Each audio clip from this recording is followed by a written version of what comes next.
बच्चों good morning once again. अभी तक हम जो है डिस्कस कर रहे थे पिछले वीडियो में हमारे फंडामेंटल राइट्स जो हैं 6 फंडामेंटल राइट्स हैं, उनमें हम 2 डिस्कस कर चुके हैं। पिछली वीडियो आप देख सकते हो जो है दोबारा एक बार रिकॉल करने के लिए कि एक तो पहला राइट टू इक्वलिटी, दूसरा राइट टू फ्रीडम। तो हम डिस्कस कर रहे हैं 6 फंडामेंटल राइट जो हमारे कॉन्स्टिट्यूशन में जो 6 फंडामेंटल राइट्स हैं उनमें हम 2 डिस्कस कर चुके हैं पिछले वीडियो में, राइट टू इक्वलिटी, दूसरा राइट टू फ्रीडम। अब तीसरा जो है कंटिन्यू करते हुए अब हम तीसरा जो हमारा फंडामेंटल राइट है, राइट अगेंस्ट एक्सप्लॉयटेशन, उसको डिस्कस करेंगे। तो एक बार फिर हम डेमोक्रेटिक राइट्स में हम चैप्टर जो है पिछली वीडियो में हमने डिस्कस किए थे जो है कि डेमोक्रेटिक राइट्स क्या होते हैं, उनके वायलेशन से क्या होता है, किस प्रकार से 3 केस स्टडी पढ़ी थी। फिर हमने अपने 6 फंडामेंटल राइट को जो है ब्रीफ इंट्रोडक्शन भी किया था। अब उसमें हम कर चुके थे 2 पार्ट्स, राइट टू इक्वलिटी, दूसरा राइट टू फ्रीडम। अब तीसरा जो हमारा फंडामेंटल राइट है, राइट अगेंस्ट एक्सप्लॉयटेशन, इसको डिस्कस करेंगे। Once the right to liberty and equality is granted, एक बार लिबर्टी और इक्वलिटी मिल जाती है, it follows that every citizen has a right not to be exploited. जब लिबर्टी और इक्वलिटी मिल रही है इसका मतलब है नेचुरली है, इसका मतलब क्या है, इट इम्प्लिसिट दैट कि every citizen has a right not to be exploited, तो किसी का भी एक्सप्लॉयटेशन नहीं किया जाए।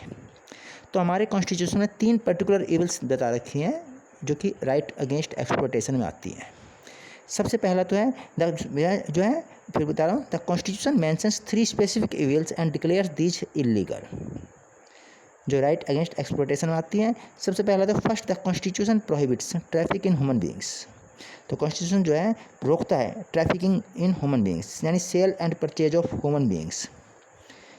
Traffic here means selling and buying of human beings, ठीक है। यहाँ ट्रैफिक का मतलब होता है आदमियों की खरीदना और बेचना, usually women, for immoral purposes के लिए, इमोरल जो अनैतिक कार्यों के लिए वुमेन को सेलिंग और परचेजिंग, बाइंग एंड जो है खरीदना और बेचना।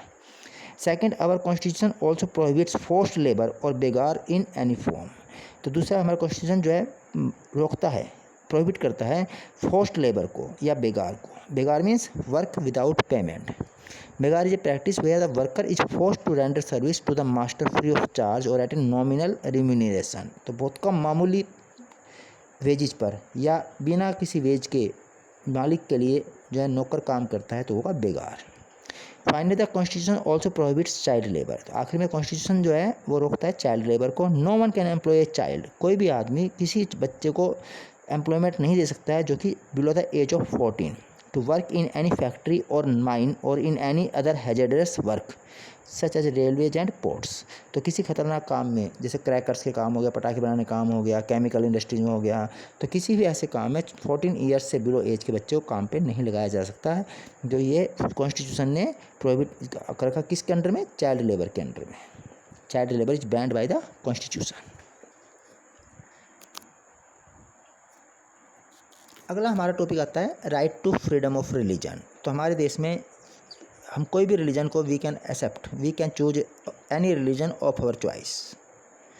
तो क्योंकि इंडिया हमारे कॉन्स्टिट्यूशन में इंडिया को सेकुलर स्टेट दे रखा है, बता रखा है government doesn't interfere in the internal affairs of any religious community. Secularism is based on the idea that the state is concerned only with relations among human beings, तो human beings के relationship concerned है, religion के नहीं, and not with the relation between human beings and God. A secular state is one that does not establish any one religion as official religion, तो secular state कौन सा होता है जहाँ पर कोई भी धर्म ऑफिशियल आधिकारिक धर्म नहीं होता। तो इंडिया में कोई भी रिलीजन ऑफिशियल रिलीजन नहीं है, हर धर्म के प्रति, एवरी रिलीजन के प्रति इक्वल डिस्टेंस है, पॉलिसी है गवर्नमेंट की।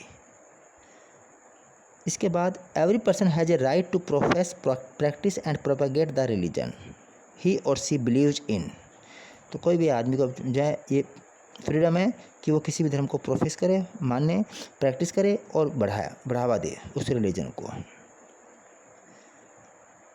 इसके बाद अगला, a secular state is one that does not confer any privileges और favour on any particular religion, तो कोई भी सेकुलर स्टेट वो होगा जो किसी भी विशेष धर्म को ना तो फेवर करता है ना उनके लिए स्पेशल राइट बनाता।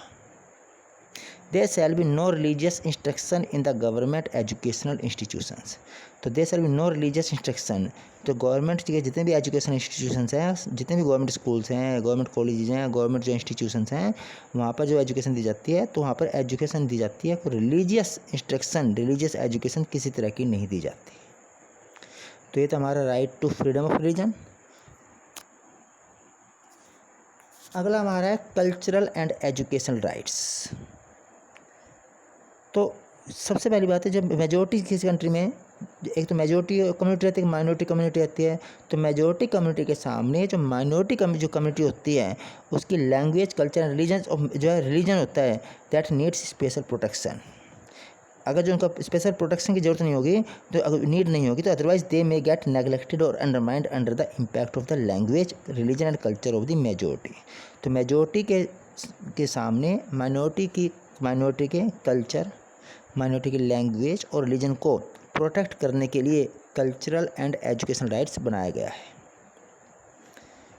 अब इसीलिए constitution specifies the cultural and educational rights of the minorities. तो पहला क्या है इसमें, पहला पार्ट क्या, कल्चरल एंड एजुकेशनल राइट्स में any section of citizen with a distinct language और culture have a right to conserve it.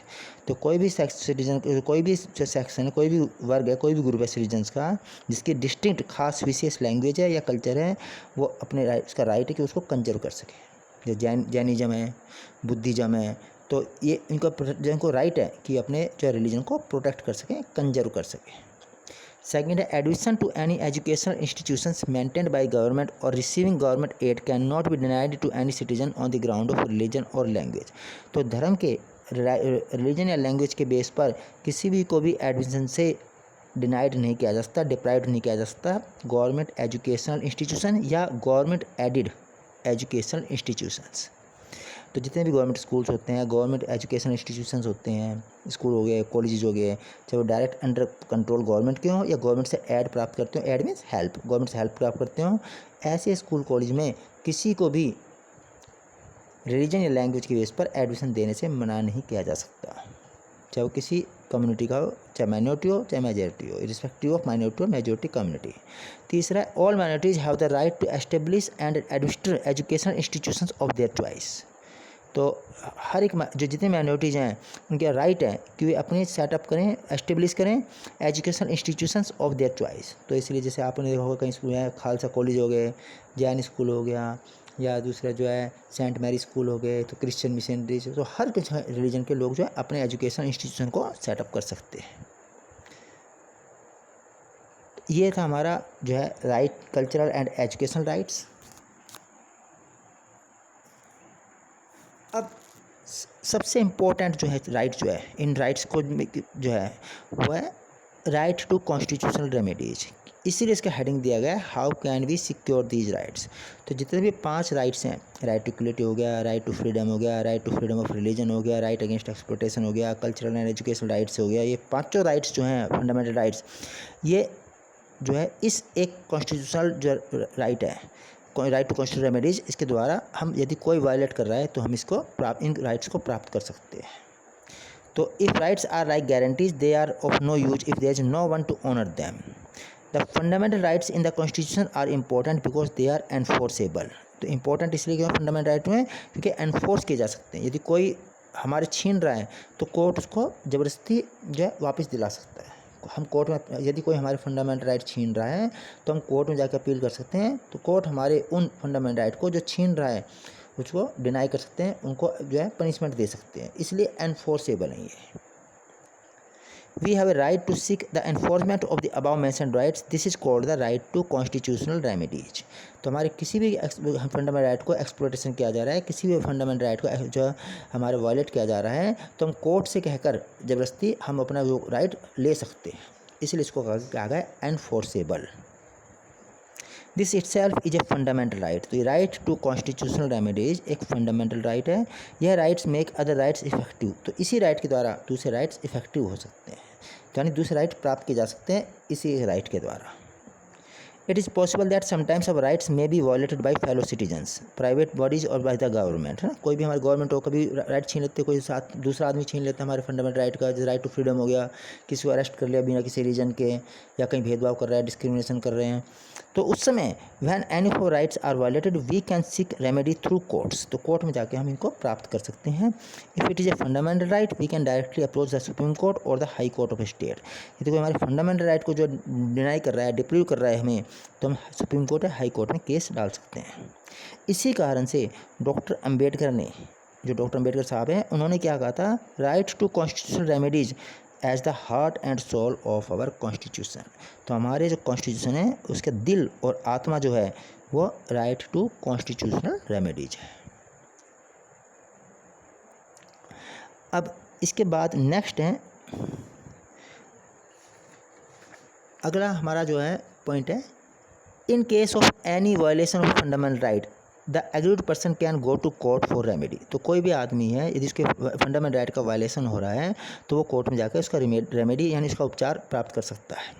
But now any person can go to court against the violation of the fundamental rights. लेकिन अब कोई भी आदमी court में जा सकता है उसके फंडामेंटल राइट को छीनने पर, if it is of social और पब्लिक इंटरेस्ट। यदि कोई सामाजिक या जनहित में फंडामेंटल राइट जो है अगर जो if it is of social और पब्लिक इंटरेस्ट, जनहित में जो है कोई भी आदमी कोर्ट में जा सकता है। फंडामेंटल राइट का वायलेशन किया जा रहा है जो है पब्लिक का, सोसाइटी का। It is called public interest litigation. तो इसमें क्या है, इसे PIL पब्लिक इंटरेस्ट लिटिगेशन कहते हैं। Under the PIL any citizen और group of citizens can approach the Supreme Court और High Court for the protection of public interest against a particular law और एक्शन ऑफ द गवर्नमेंट। तो government का कोई भी action हो गया या कोई जो पब्लिक इंटरेस्ट के अगेंस्ट, जिसमें लगता है कि पब्लिक जो है इंटरेस्ट है उसके अगेंस्ट जा रहा है कोई गवर्नमेंट का एक्शन, तो आदमी कोर्ट में जा सकता है। इसे कहते हैं पब्लिक इंटरेस्ट लिटिगेशन।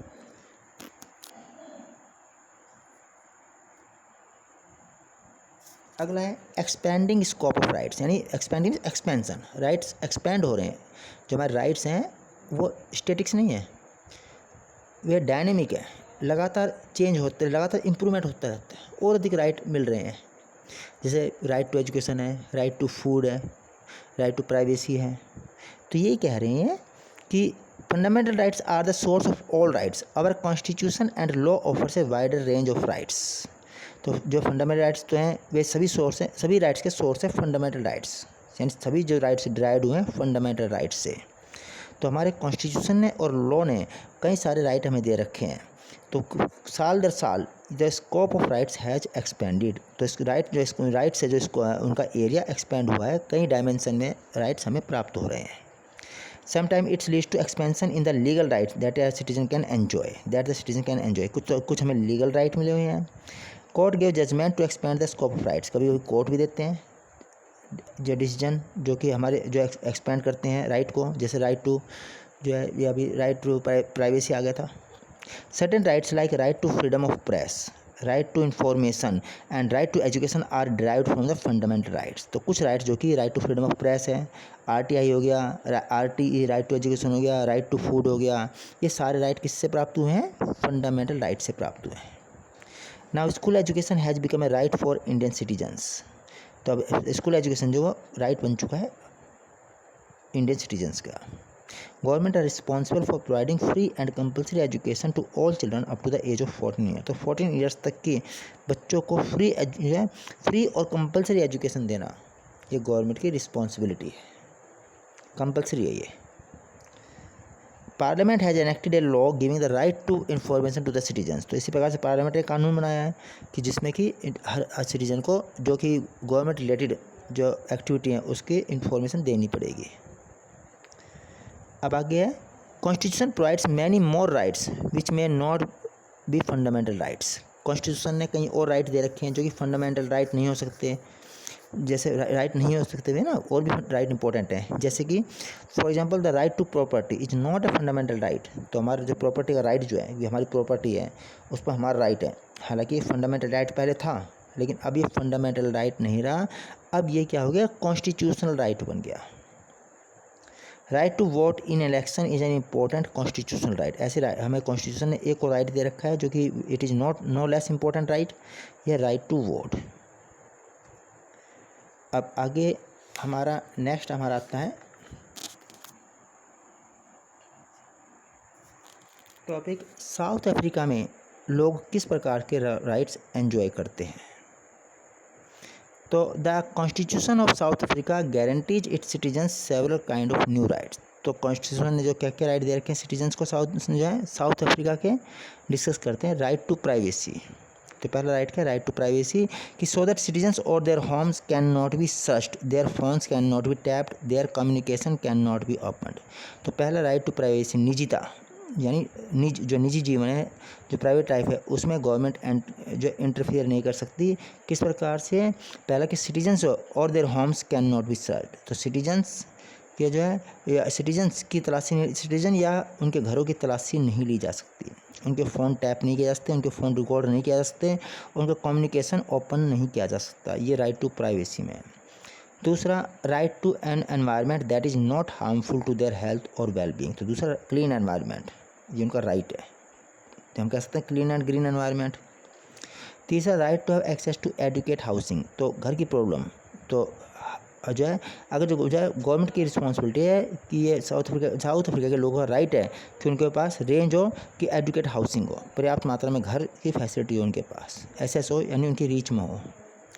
और अगला है right to have access to health care services, sufficient food and water. तो अगला है कि उनको हेल्थ केयर फैसिलिटी मिले, ये उनका राइट है, सफिशिएंट फूड मिले और वाटर मिले। No one may be refused emergency medical treatment, तो किसी को भी एमरजेंसी जो मेडिकल ट्रीटमेंट है उसको मना नहीं कर सकते। मेडिकल जो ट्रीटमेंट है जो एमरजेंसी में, ये राइट है प्राप्त करना साउथ अफ्रीका के पीपल का। तो this was all about democratic rights. Thank you and have a nice day.